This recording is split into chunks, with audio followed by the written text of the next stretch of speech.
Welcome back, my little subscribers. Today, I'm happy to share my experiences, my first impressions with the Viltrox 24mm f1.8 for Sony full frame. Now, yes, it's a full frame lens, but you can also use it on your APS-C camera, making this around a 35mm f2.8, around there.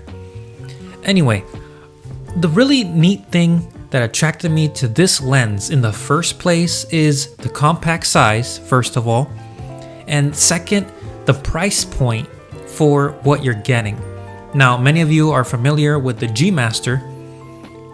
That lens is, of course, very specialty, and so here we're getting something very similar. And in the reviews, if you watch other reviews, you'll see the same thing. They're gonna constantly compare this lens to that G Master. So I wanted to test out this budget version of that G Master and take it out for a spin.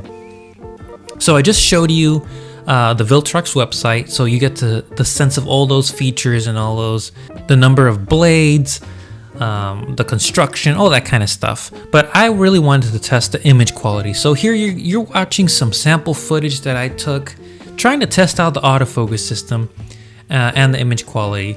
And the moment I put this lens on my A7 III, I was not worried at all about image quality.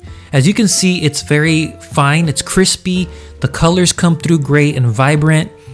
This is straight out of camera, no color correction. I'm just using the internal camera colors, +1 contrast, +1 sharpness, and saturation. And as you can see, it's a very great image. So the next thing that I wanted to test was the autofocus. And believe it or not, this budget 24 1.8 is great at both. And I'm very impressed with it. And I'll get to a point where I was testing the autofocus from close to minimum focus distance.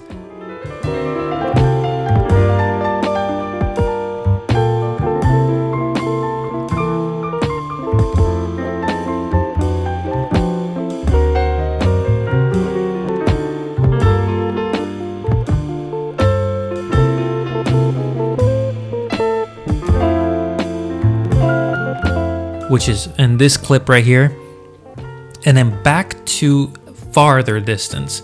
And as you can see, at f1.8, even though this lens is very wide, you're getting some great blur, some great bokeh, excellent color rendition and sharpness.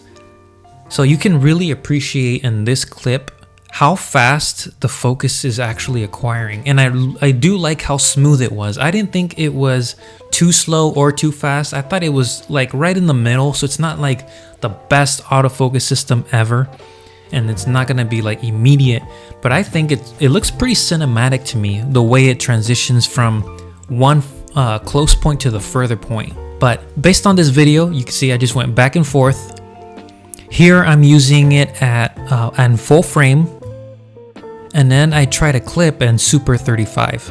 So that's another part that's versatile for this lens. If you're gonna use it for video, you're gonna get the 24mm, but let's say you want more, there's the 35. So it's kind of like a 2-in-1 for the video purpose. Yes, you could do it in photography as well, but just keep in mind you're gonna lose around half of the resolution. Here we've got some more clips. This is my skittish cat. Very hard to capture. Got him in a very relaxed moment here.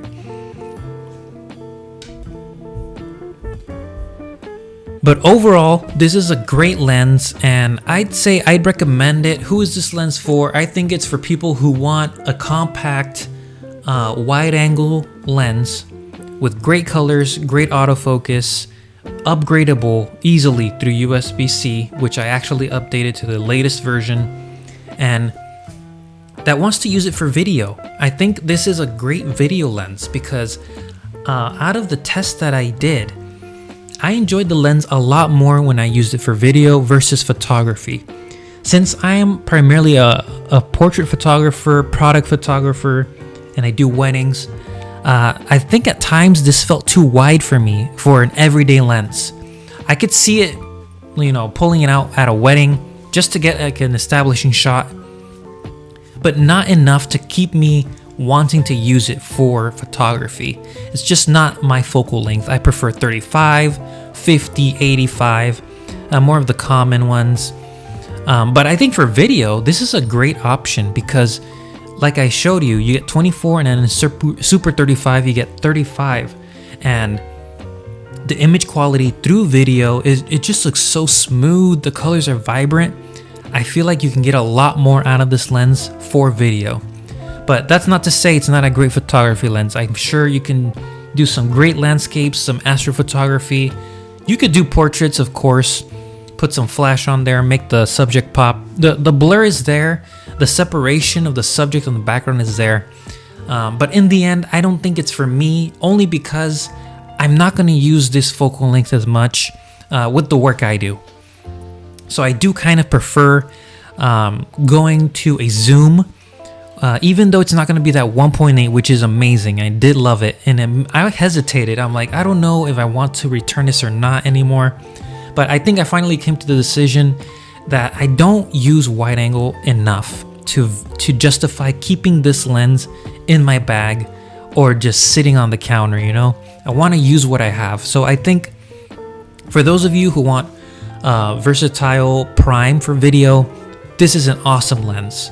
For those of you who want to use a wide angle for portraits, I think this is a perfect lens to do that with without having to spend over $500, up to $1,000 sometimes.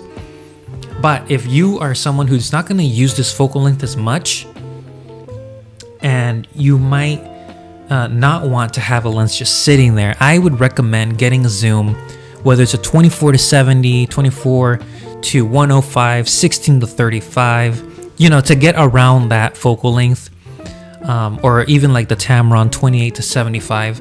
I would recommend that instead, just because you're going to get more use out of the lens.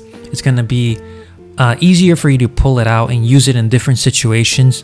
You'll get that establishing shot at 28, although not at 1.8, at 2.8, you'll get the shot. But then you want to move on. You're not going to want to stay at 24 if you're like me, and you're going to want to use other focal lengths. So I hope you enjoyed this video and stick around for more.